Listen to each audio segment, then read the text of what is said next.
नमस्कार। आपके अपने YouTube चैनल में आपका सभी का स्वागत करता हूँ। और आज का जो टॉपिक है वो साइंस से है। और जो पाठ का नाम है जे प्रक्रम।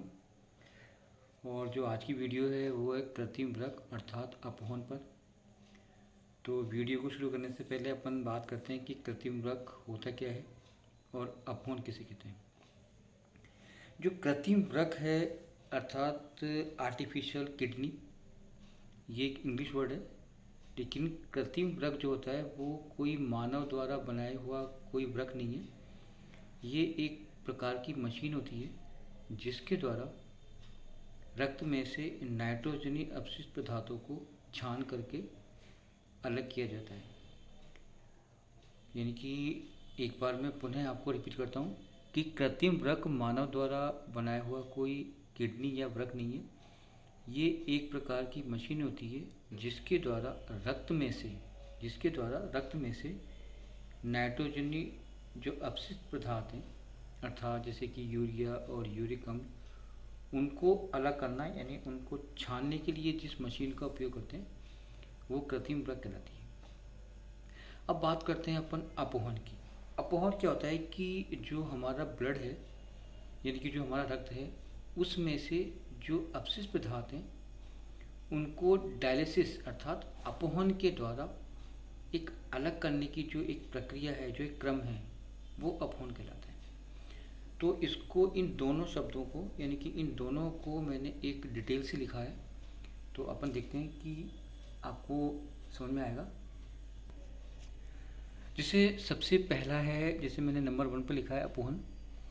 और इसकी जो परिभाषा है या जो इसकी जो क्लियर एक युक्ति है वो ये है कि रुधिर से नाइट्रोजनी युक्त अपशिष्ट पदार्थों को निकालना, अर्थात ब्लड में से नाइट्रोजनी युक्त और वो होते हैं जैसे कि यूरिया और यूरिक अम्ल, अपशिष्ट पदार्थों को निकालना, वो कहलाता है आपका अपहरण। ठीक है, आपको समझ में आ गया होगा। नेक्स्ट है आपका कृत्रिम वृक्क यानी कि आर्टिफिशियल किडनी, अर्थात मानव द्वारा निर्मित एक मशीन है, यानी कि मानव के द्वारा बनाई हुई एक मशीन है जिसके द्वारा ब्लड में से यानी कि नाइट्रोजनी अपशिष्ट पदार्थ जैसे कि यूरिया यूरिक अम्ल को रक्त से अलग करना यानी कि अलग किया जाता है, उसे बोलते हैं अपन कृत्रिम वृक्क। और ये जनरली आपको मिलती है अपने हॉस्पिटल्स में। ठीक है, अब प्रश्न ये उठता है कि कृत्रिम वृक्क की आवश्यकता क्यों होती है, हम लोग इस कृत्रिम वृक्क का उपयोग क्यों करते हैं। वैसे सभी नहीं करते, लेकिन किन लोगों के लिए ये ज़रूरी होता है। तो जो व्यक्ति हैं जिनमें इस प्रकार की विधि को अपनाते हैं, तो सबसे जो पहला उसका रीज़न होता है यानी कि पहला जो होता है कारण, यदि हमारा वृक्क ठीक से क्रियाशील नहीं हो यानी कि हमारा जो किडनी है वो प्रॉपर रूप से ब्लड को फिल्टराइज नहीं करे यानी कि ब्लड को नहीं छाने, तो उस कंडीशन में हमें कृत्रिम वृक्क की आवश्यकता होती है। और सेकंड होता है कि अधिक मात्रा में औषधियों का सेवन करने से, यदि हम लॉन्ग टाइम तक अगर औषधियों का उपयोग करते हैं तो उसका असर हमारी जो किडनी में पड़ता है, जिसके द्वारा भी हम लोग कई बार कृत्रिम वृक्क का उपयोग करते हैं। और थर्ड होता है कि यदि ब्लड में यानी कि जो किडनी में अगर सीमित रक्त प्रवाह होता है यानी कि जितना ब्लड को उसको छानना होता है उतना प्रॉपर रूप से उसको नहीं मिल पाता, तो उस कंडीशन में हमारी जो किडनी है सिकुड़ जाएगी, तब भी हमें कृत्रिम वृक्क की आवश्यकता होती है। और जो चौथा है कि यदि किडनी को किसी आघात हो जाए या चोटग्रस्त हो जाए, तो इन कंडीशंस के अंदर हमें कृत्रिम वृक्क की आवश्यकता होती है। तो ये तो हो गया अपहरण, कृत्रिम वृक्क और कृत्रिम वृक्क की आवश्यकता। अब बात करते हैं कि ये जो अपहरण है वो किस प्रकार किया जाता है यानी कृत्रिम वृक्क का उपयोग किस प्रकार करते हैं। तो चलो शुरू करते हैं। अब पहले विधि को समझाएं उससे पहले, ये एक डायलिसिस है यानी कि ये एक मशीन है जिसके द्वारा हमें एक पेशेंट का रक्त को फिल्टराइज करना है। तो मैं पहले इस पूरे सिस्टम को समझा देता हूँ, उसके बाद अपन विधि को देखते हैं। ये एक रोगी है, ठीक है, और इस रोगी के रक्त को फिल्टराइज करना है, यानी कि इससे नाइट्रोजनी उत्सर्जी पदार्थों को बाहर निकालना है। और इस रोगी की धमनी से हमने एक पाइप के द्वारा इसको जोड़ा गया है, और इसके बाद ये धमनी से पंप का मार्ग है, अर्थात ये पंप है जिसके द्वारा धमनी से रक्त को लिया जाता है, और ये जाकर के एक कृत्रिम वृक्क में, यानी कि एक कृत्रिम वृक्क का मैंने शेप दिया है, कृत्रिम वृक्क में ये नलियाँ होकर के जाती हैं, और वापस ये नलियाँ इसी रोगी के शिरा से जाकर के मिल जाती है। अब जो कृत्रिम वृक्क है, इसके अंदर जो जो नलियाँ हैं वो सेलुलोज की बनी होती हैं। मैं यहाँ पर लिख देता हूँ, ये नलियाँ बनी होती किसकी? सेल्यूलोज की, ठीक है, जो कि एक पारगम्य की भांति व्यवहार करती है। और इसके बाद इस कृत्रिम वृक्क के अंदर ये एक अपोहन द्रव भरा होता है, और इस अपोहन द्रव का संबंध नीचे एक बोतल में होता है जिसके अंदर भी अपोहन द्रव भरा होता है। इस अपोहन विलयन का जो परासरण दाब है, कौन सा दाब? परासरण दाब, ये प्लाज्मा होता है हमारे रक्त में, उसी की भांति कार्य करता है, ठीक है।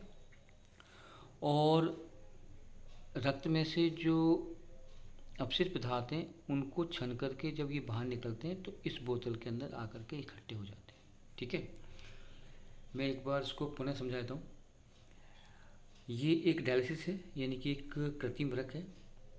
इसमें एक पेशेंट के द्वारा एक नली को जोड़ा गया है, और यहाँ से रक्त को लेंगे हम, और ये एक पंप है जो कि धमनी से रक्त को खींचता है और इस कृत्रिम वृक्क के अंदर भेजता है, ठीक है।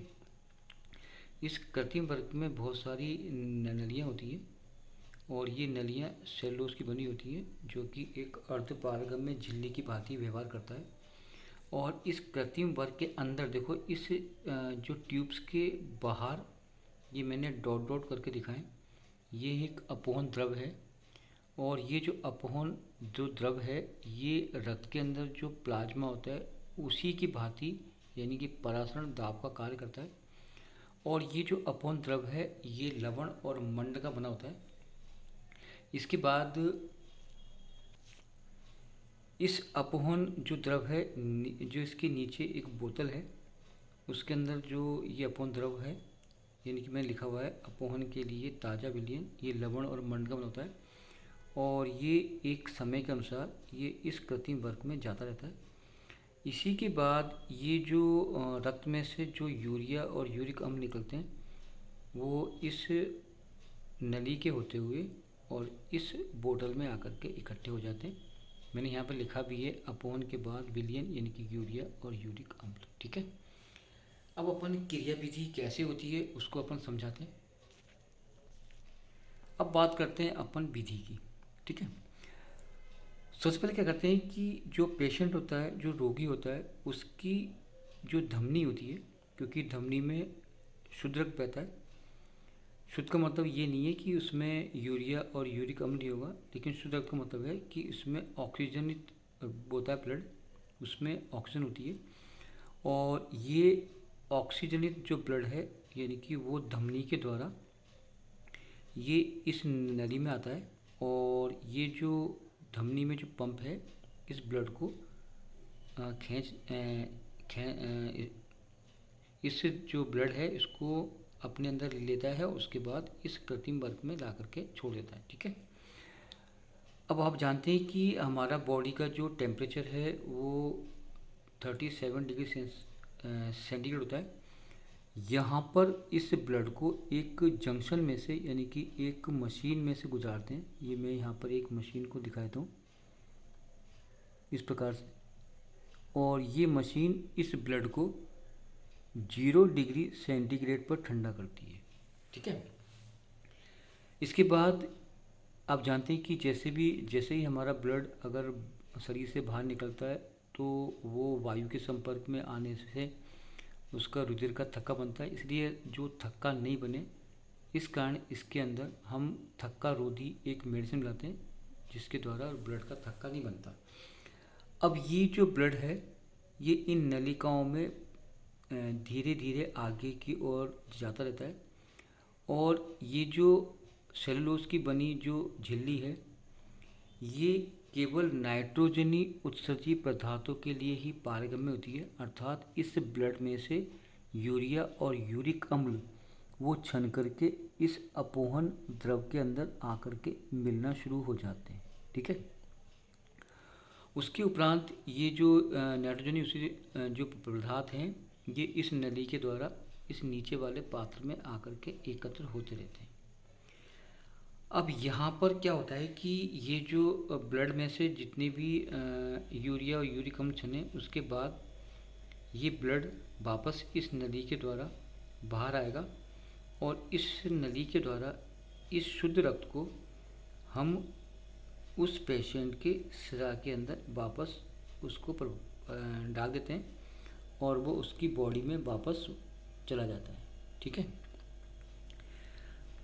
और इसके बाद इस कृत्रिम रक्त का जो